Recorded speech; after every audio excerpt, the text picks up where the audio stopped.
Already the human costs of the Kremlin's unwarranted, unprovoked, and unjustified war in Ukraine are staggering. Hundreds, if not thousands, of civilians have been killed and wounded. There are now more than 174,000 refugees who sought safety in nearby countries. Millions of Ukrainians still in Ukraine are sheltering wherever they can, including children receiving cancer treatment, who are now living in the basements of Ukraine's children's hospitals, with doctors and nurses doing their best to care for them as explosions boom overhead. This is shameful. The numbers of civilians killed and wounded, the humanitarian consequences, will only grow in the days ahead. In the face of this violence, the courage of the Ukrainian people is inspiring the world. As President Biden said in his State of the Union address last night, the response to Russia's war has been unity. Unity among world leaders, unity in Europe, unity among people gathering around the world to protest President Putin's war of choice, including thousands of people in Russia and Belarus coming out to protest peacefully, even though they know what they risk in so doing. Because the Biden administration dedicated its first year to repairing and rebuilding our alliances and partnerships in Europe and around the world, and because we spent the better part of the past several months raising alarms about looming Russian aggression, declassifying and sharing our intelligence nearly in real time, and relentlessly exposing President Putin's lies, we were ready. In fact, one reason why we're seeing the unified response now is because we made the decision late last year to publicize to the world what we knew was underway and the playbook we were convinced Russia would follow. I went to the UN Security Council 2 weeks ago to walk through, step by step, the pretext for war that we were sure President Putin would invent and the subsequent military invasion that he planned to order. And that's precisely what he did, while Russian officials continued to deny it right until the invasion began. Seeing that duplicity and premeditated aggression play out exactly as we'd predicted has generated outrage and solidarity across Europe and around the world. And that's turned into unprecedented action. We said that if the Kremlin ordered an invasion, we would help Ukraine defend itself while imposing costs on Russia. Last week, the president approved $350 million in military assistance to Ukraine to help with the armored, airborne, and other significant threats it now faces. That brings our total security assistance to Ukraine in the past year to more than $1 billion, more than in any previous year. Over the past several days, I authorized the expedited transfer of U.S.-origin defensive equipment from allies to Ukraine, and we're coordinating efforts to get this equipment, including anti-tank and anti-aircraft weaponry, as well as small arms and munitions, into the hands of Ukrainian fighters who are defending their country with skill and determination. We're sending humanitarian assistance to the people of Ukraine as well. 3 days ago, we announced nearly $54 million in additional support, on top of the more than $300 million that we've provided in recent years.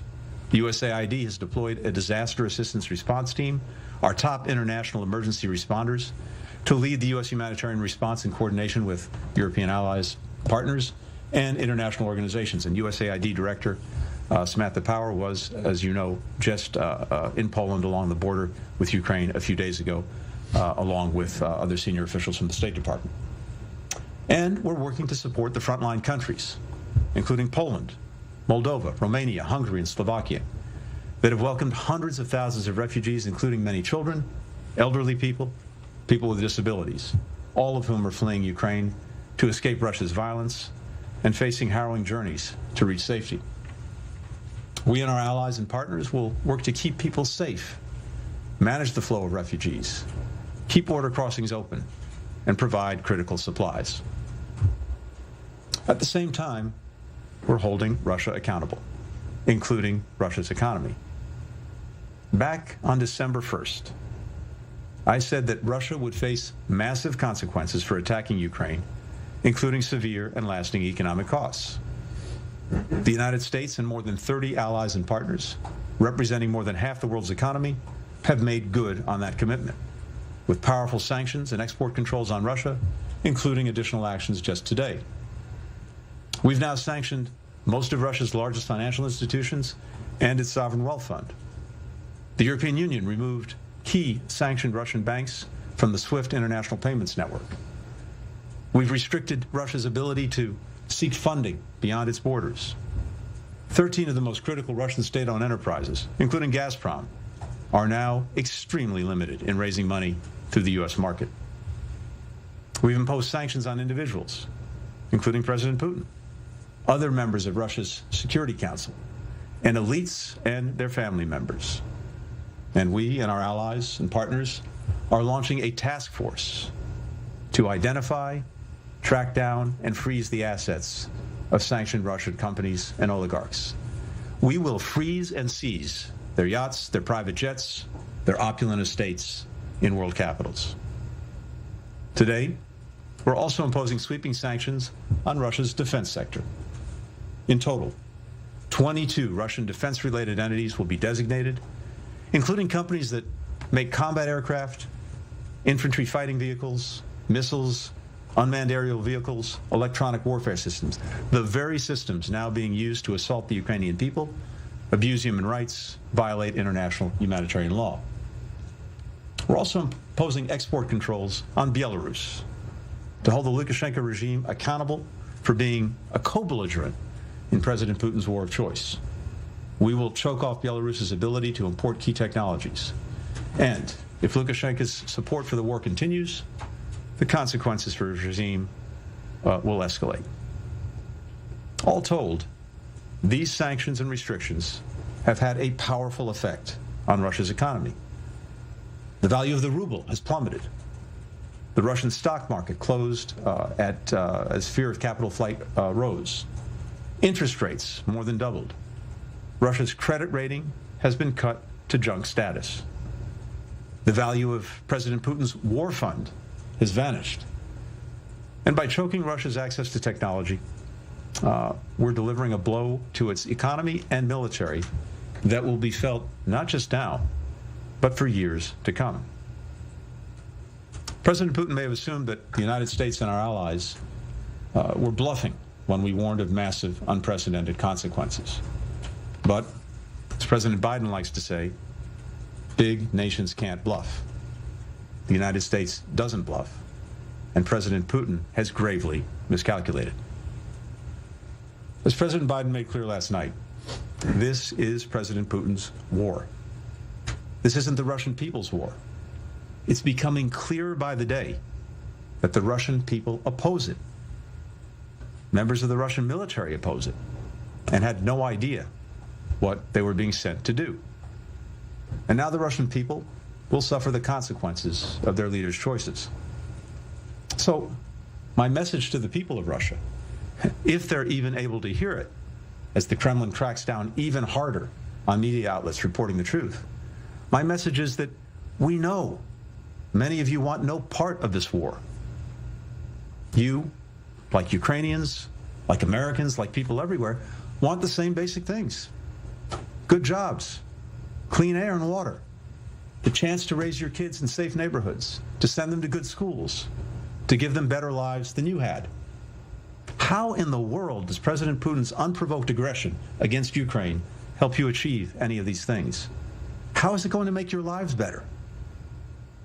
The economic costs that we've been forced to impose on Russia are not aimed at you. They're aimed at compelling your government to stop its actions, to stop its aggression. And just as millions of us around the world stand together against Moscow's aggression, we also stand together with you as you demand that your leaders end this war. If President Putin wants to demonstrate leadership, he should allow Russian soldiers to go home to their families.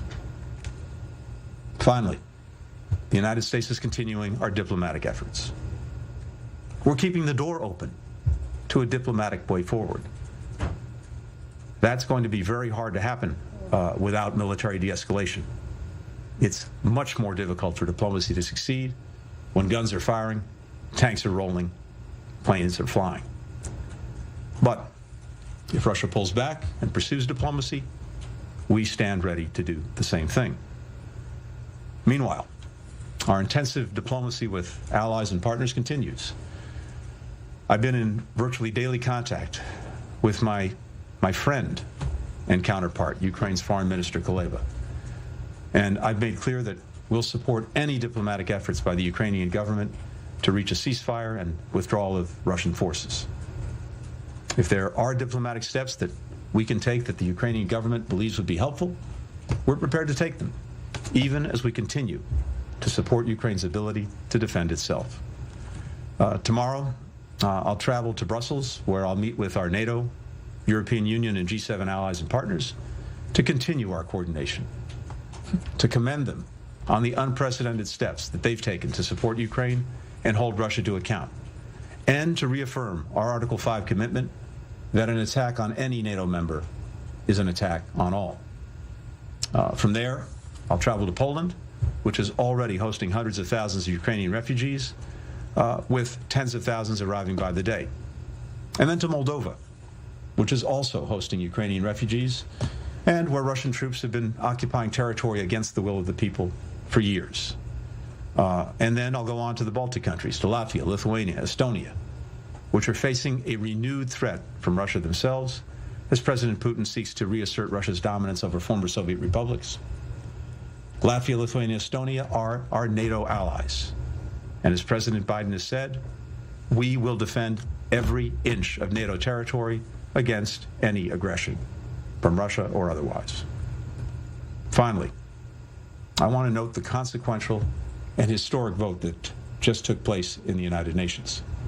141 member states voted in favor of a resolution reaffirming Ukraine's sovereignty and territorial integrity and condemning Russia's invasion of another member state.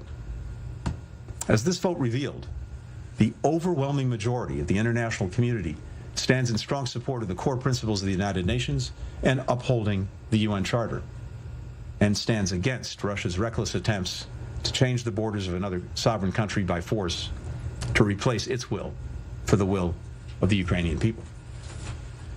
As 141 member states of the United Nations know, more is at stake even than the conflict in Ukraine itself and the freedom and security of Ukraine and its people. This is a threat to stability in Europe and to the entire rules-based order, which has been the foundation of security and prosperity for people around the world for nearly 80 years.